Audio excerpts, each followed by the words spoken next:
we're not doing an intro today because we're starting this podcast off right here, right now. Because, whew, what a day one! What a day one! March Madness is the best sporting event. You can't tell me otherwise.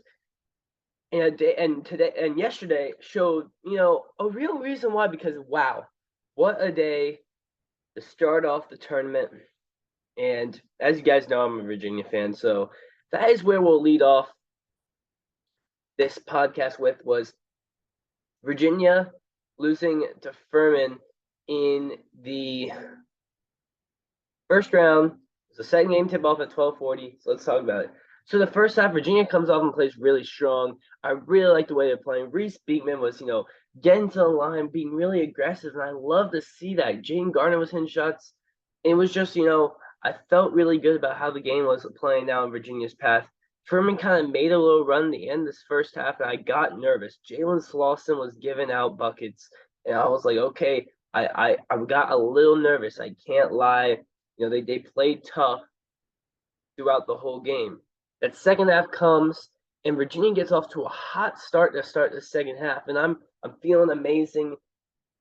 And then halfway through that second half, Furman switches to the 1-3-1 zone, and that threw off the whole vibe for Virginia.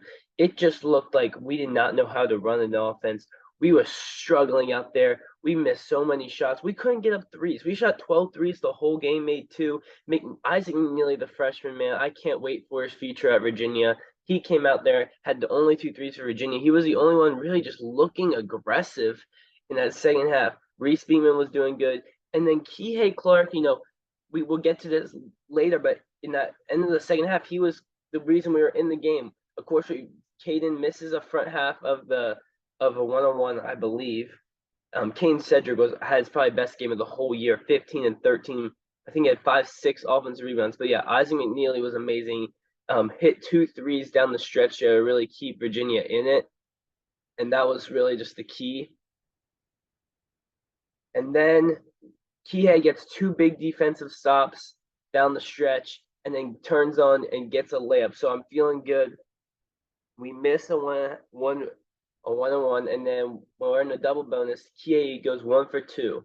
So I'm not feeling bad. We're up 4 points to that point, and they go in, and I believe they get a lay. We foul because they get an open layup. And Caden goes for the block, and we foul them. So they get 2 free throws. They hit them both. So I'm watching this inbound play. I have 2 TVs up, and I have my laptop there. So I was also keeping an eye on that Howard, Kansas, because they kept it close to that first half, and West Virginia just ended at that point. So I was kind of watching, and I go up, and I'm watching passing in, and they get to Reese, and I'm feeling good. I'm just like, okay, hold the ball. Nothing stupid. They get to Kihei. And Kiei's a guy where I don't want Kihei shooting the free throws. He's not a great free throw shooter, but I trust Kihei Clark, the 5th-year guy. He's made some of the greatest plays in Virginia history, one of the greatest players to ever put on a Virginia uniform to make the smart play. And I see him get in that corner, and I start creeping up to the TV. I'm like, foul, what is going on? Timeout. I'm yelling. And then I see Kihei Clark throw this ball over his right shoulder with one hand. I go like this. What the? And then he gets it, and I go on my knees. I'm like, no. I think I was like, I go up and stand like this, and he shoots the shot, and I knew that shot was going in. I can tell you, when that shot left his hand, I knew that boy was wet. I just knew it. Right when that sequence of events told me Furman's making it. That guy missed 15 straight threes before the shot. It was Pegus? I can't pronounce the guy's name. He hit the shot for Furman. I knew that shot was going in, and when it hit, I just went. I got on my knees, and I was like, what the absolute hell was that? Now, see, now I gotta check on my mics. Of course my mic isn't plugged in. Always forget to plug in my mic. So the first couple of seconds of this was terrible. And I'm sorry for that. But anyways, so yeah, I was like, oh my God, I knew it was a terrible shot. I knew that shot was going in.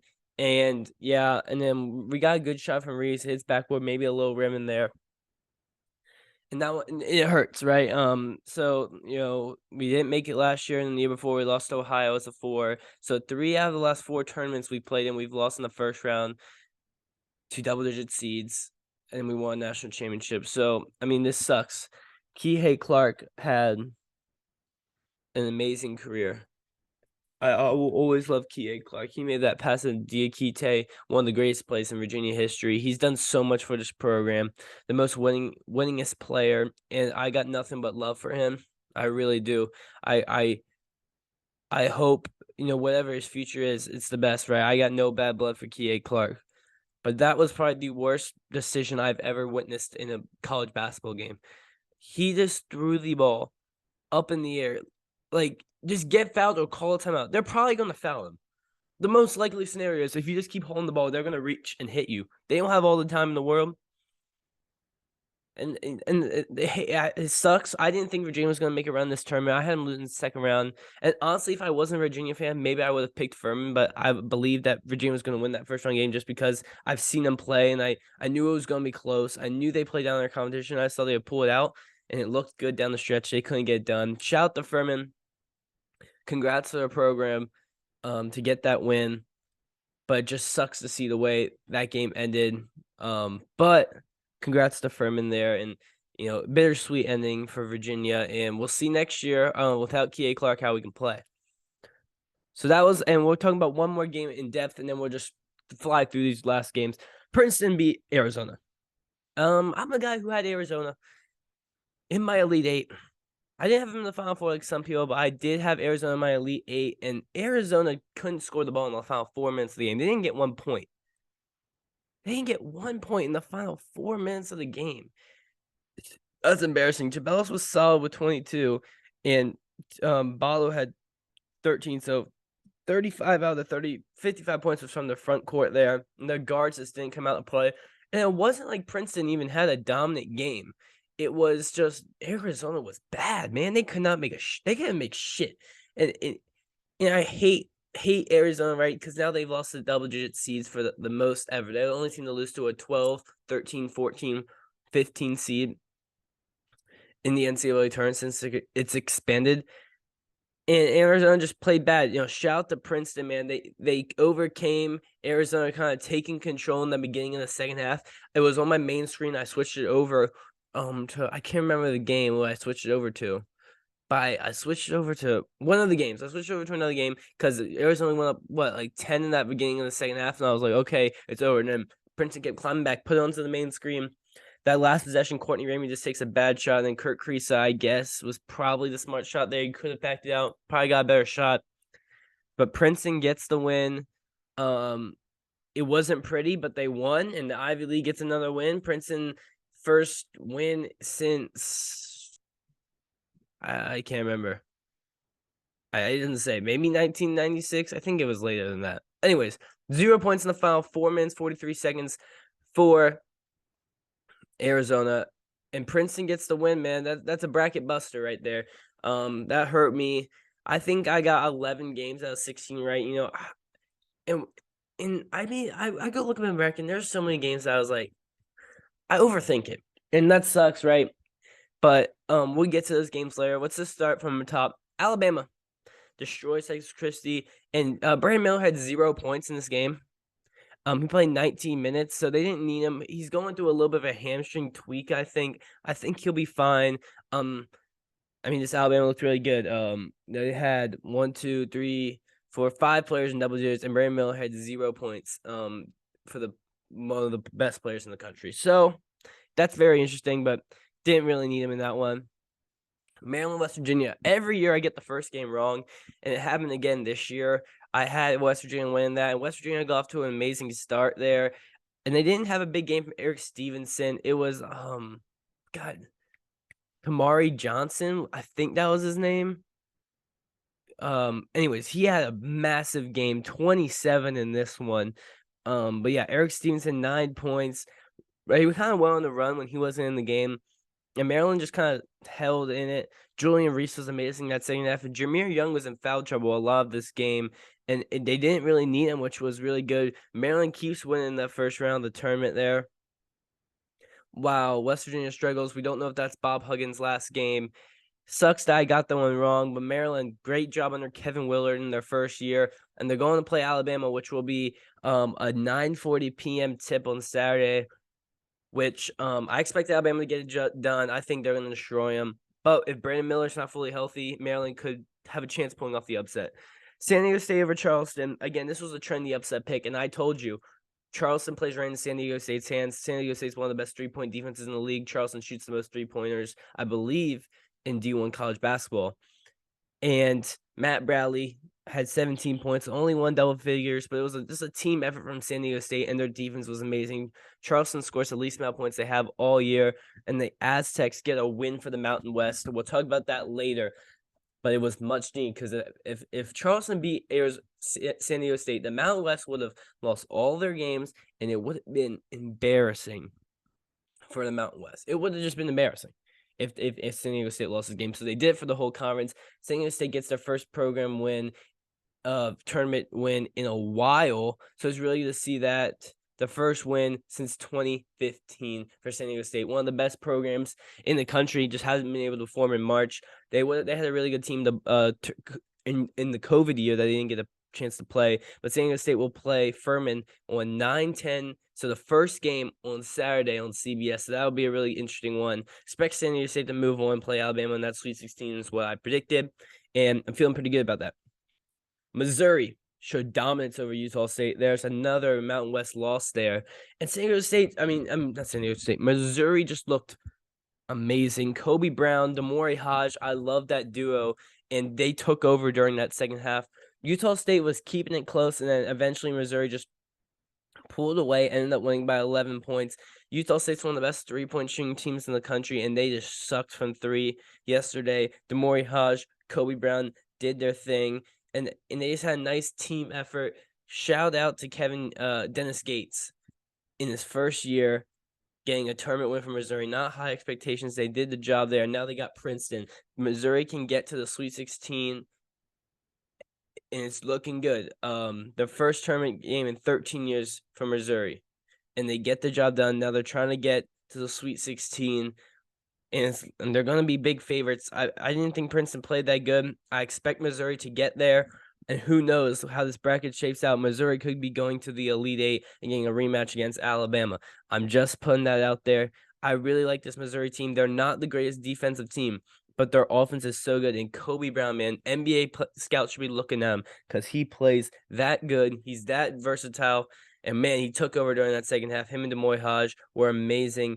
And this game tips off at 6-10. Let's see if Princeton can go to the Sweet 16 for the third straight year for a 15 seed, or will Missouri hold them off there. Again, it would be Tiger on Tiger action. Duke dominated Oral Roberts, man. It was like, what was it, 19-0 or something like that? It was just shout out to Duke. Derek had a big game. Jeremy Roach had a good game. I just felt bad for Oral Roberts getting Duke in the first round. Duke deserved to be a 4 at least. They've been playing so good recently, and we just saw how good they are, man. This team's coming together. Derek Lively's turned into a really good player, and they didn't need a big game from Flipkowski in this one. Jeremy Roach with the experience. Derek played really good off the bench there. Oral Roberts couldn't get anything to go. Vandover looked soft out there. And shout out to Max Asmus for an amazing career at Oral Roberts. Getting to 2 tournaments there, but just a bad matchup for the Golden Eagles, and Duke takes care of business. Tennessee was a team that I had losing in the first round to Louisiana, and maybe that was a little ambitious. But they only won by 3, and Tennessee didn't look good. They scored 58 points. They just have a really good defense, and they really choked that game down the stretch there. Louisiana had a chance to win it. They couldn't get a stop there on defense at the end of the game, and they get the job done there. It was a good game from, I believe, Jordan James. Oh, no, it was Meshack. Meshack had 11. Tyreek Key had 12 points off the bench there. Jordan James had 8. And Jordan Brown, really one of the best players for them. He had 16 in this one, which I thought he would be the reason that they, without Zakai Ziegler, that he could go off. And they just couldn't do that. Tennessee plays good defense. I expect them to get handled by Duke in that second round. Louisiana was pulled off my big upset there, but at the end of the day, if Duke moves on, that's only cost me 10 points in my bracket pool, and I think it was worth the risk there. But Tennessee moves on, so shout out to them. Houston got threatened by Northern Kentucky there. They were up 1 or 2 at half. Marcus Sasser played, which maybe that's the reason they won. He looked hobbled out there. He didn't really play at the end of that game. So it concerns me a little bit for Houston's future when they have to go play an Auburn team who looked really good in their first game in Alabama. I think Houston will be on upset alert. Jamal Shedd's battling with a knee injury, Kelvin Sampson said. So if you don't have Marcus Hester or Jamal Shedd in that game, and you've got to go play an Eli Scott, what's his name? Oh my god, now I'm just gonna go look at this dude's name. I believe it's Eli Scott. Eli Sharp. Yep. Eli Sharp. Tremar Mark's gonna be better. Arsenal, a freshman. So you're gonna be playing a lot of freshmen in this one. And they play an 8-man short rotation. Marcus Hester only played 14 minutes in this one. But Houston gets the win. They survive. But I'm so worried for the future with their injuries. Auburn beats Iowa. Iowa has yet to make to a Sweet 16 with Fran McCaffrey as their head coach. You see me smiling? Yeah, because I don't like Iowa. I never have liked Iowa. If they can't make the Sweet 16 with Keegan Murray and Luka Garza, I didn't think they were going to win a game without either of those players. Auburn looked really good, and maybe the home court helped them a little bit, but John A. Broome was amazing, and they just had all-around team performance, and this team has been struggling on offense all year, and they put 52 in the second half, and that's just really good to see. 19 for John A. Broome, 15 for Wendell Green, Katie Johnson, Trey Donaldson both had double digits off the bench there. So really good game for Auburn. And then move on to a game where Houston's vulnerable and Auburn's made the Sweet 16 the last 2 times they've been a 9th seed or lower. And see if they can do it again in a friendly environment where Alabama's also playing. So we're going to see how that works out there. That's going to be a really good game, second round at 7:10 on Saturday. I'm wearing a Penn State shirt. I am. Penn State is my team. I'm rooting for them the rest of the way. I haven't losing to Texas in this next game, but I'll be rooting for them because, man, I adopted this team early. When I watched them the first time and I found out who Jalen Pickett was, man, I'm gonna be honest, I didn't know who Jalen Pickett was, and when I watched him, I did. And he's one of my favorite players in the country. And then we saw Andrew Funk come out there and look like Jimmer Fredette. This dude pulled from damn near Steph range. Just splashing that hoe. He had 5-6 threes in this one. Penn State looked dominant. And I hate that these two teams had to play each other. I think Texas A&M beats almost every other 10 seed. I think they deserve to be a higher seed. So did Penn State. Just a bad matchup for Texas A&M. And one of the teams had to lose in the first round. And Penn State looked really good, man. Lundy, Pickett, Funk. This team, Winter. This team has heart, man. They've been playing so good of recent. And Texas first them because Texas looked really good against Colgate. Sir Jabari Rice was on fire. He had to check his hand to cool it off because he was playing that good. Both these teams, I honestly think, have Final Four potential. And right now, if I could redo my bracket, I would take Texas or Penn State to make the Final Four because I don't believe in Houston's injuries. I think I would take Texas to make the Final Four. But Penn State, if they win this game, I think Penn State could be in the Final Four because I don't believe in Xavier. I don't believe in Iowa State. Miami or Indiana will be interesting, but I have Indiana losing the first round to Kent State. I still believe that to happen. So, man, that's going to be one of the best games. 7:45 p.m. tip time there. Man, that's going to be one of the best games of the tournament. Kansas plays Arkansas. Kansas looked really good. They struggled in that first half. They heated up. Grady Dick had 19. They didn't need a big game from Jalen Wilson. He got done all around. Great team effort for Kansas, handling Howard. Arkansas beats Illinois. That's kind of capped off Illinois season. They got off to a really good start at the beginning of the year, and then they just fell off. Terrence Shannon, was all right. Not a lot of heart from this Illinois team. They struggled to win multiple games in a row. They end the season at least on a 2-game losing streak. It may have been more. Arkansas looked really good. Didn't need a big game from Nick Smith, but Ricky Council got it done. Anthony Black looks really good out there. I don't believe they're going to be Kansas. We'll see if Bill Self be able to coach. I think that will actually be a big factor in this game. Musselman's trying to make it to another Elite Eight, another Sweet 16. And Arkansas is a team that can beat Kansas. I'm not ruling it out, but I believe Kansas will win this game. But at least I got those 2 games right. Yeah, I got that matchup right. I expect Kansas to win. But Arkansas, I wouldn't say it's a given that Arkansas is going to win this game. I'm more confident in Auburn than Arkansas, even though I think Arkansas is a better team. But I wouldn't put it out of the question that Arkansas could win this game. And then Northwestern took care of Boise State. So on my bracket, I did pick Northwestern to win, and then I changed it. It was the only game I changed that my whole bracket was Boise State because I heard all these people just tell me Boise State, Boise State, Boise State. So I changed my pick. I feel like a fool. Go with your heart. When you pick your bracket, go with your heart because you'll regret it if you don't. And I didn't. Big game. Adalji was big there. Boo Booey was solid.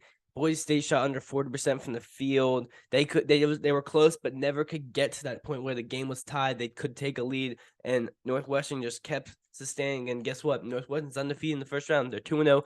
They go and play UCLA, man.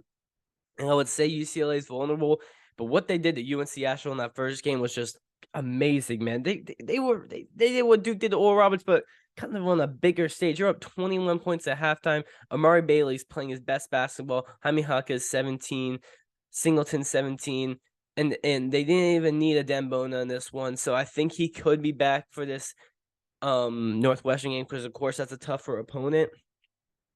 And man, that's gonna be a very, very, very good game. But of course, we got 16 more games today. And I'm trying to find what's the first game. I believe the first game is Michigan State. Yeah, Michigan State USC is the first game. What else we got? We got Xavier Kennesaw at the next one. I'm trying to go in chronological order, but this is kind of hard to find the game. Baylor USCB there. Then we got, I believe, St. Mary's VCU, Marquette, Vermont. I'm just going to name all the games. It's Kansas State, Montana State, Kentucky, Providence, TCU, Arizona State, Gonzaga, Grand Canyon, UConn, Iona, Pitt versus Iowa State, Indiana, Kent State, and Miami, Drake. Another great slate. Let's see if you can pull off a big upset. Shout out to Penn State. I'm rooting for you the rest of the way. Or Alabama.